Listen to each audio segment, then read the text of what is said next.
I didn't believe in curses. I moved into the screaming house because the rent was too good, and I was too desperate. The house was old, worn down, but quiet.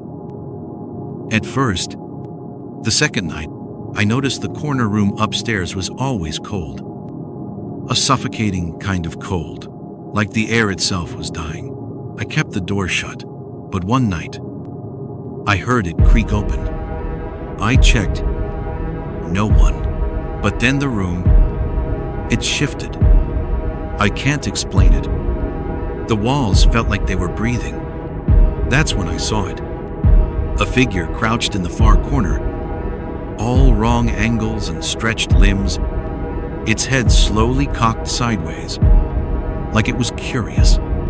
Its eyes, they weren't eyes, just two wet black holes dripping something thick onto the floor.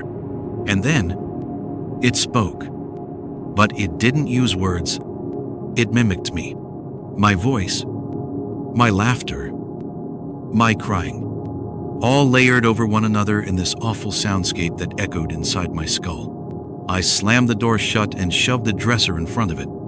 That night, I dreamed of a hand pressing down on my face. When I woke up, my bed was soaked. Not with sweat, but with something black.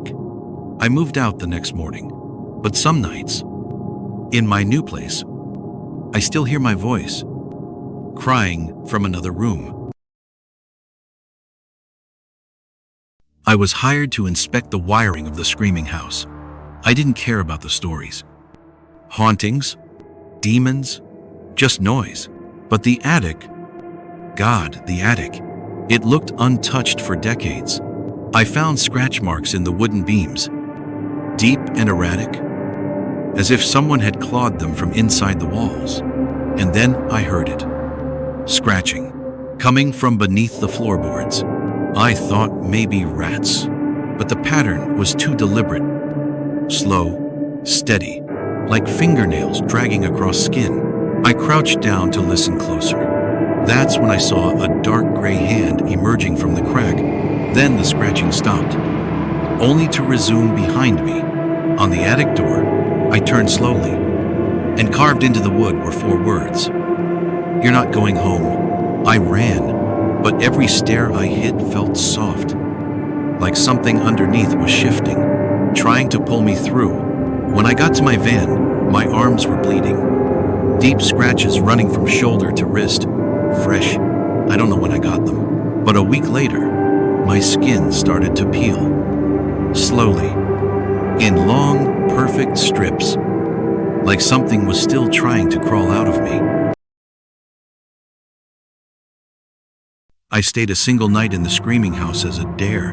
Midnight to 6 a.m. I brought snacks, candles, my camera. I laughed the whole thing off.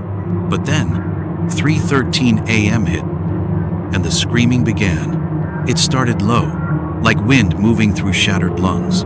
Then it built into this howling chorus, like a dozen people screaming in agony from inside the walls. I wanted to run, but my legs wouldn't move. My body wasn't mine anymore. I fell to the floor, my eyes locked on the ceiling where faces began to form, stretching the plaster like it was skin. One of them opened its mouth wide and screamed my name. Over and over, blood started dripping from the light fixture. It wasn't rust. It was fresh. I could smell the iron. Then my camera, set on the table, snapped a photo on its own. I fled the house barefoot, tearing my feet on broken tiles and gravel. I didn't stop until the sunrise burned the night away. Later, I developed the photo. It was me, standing in the hallway. My eyes were rolled back, and behind me, a dozen figures stood motionless, just staring at me in absolute silence.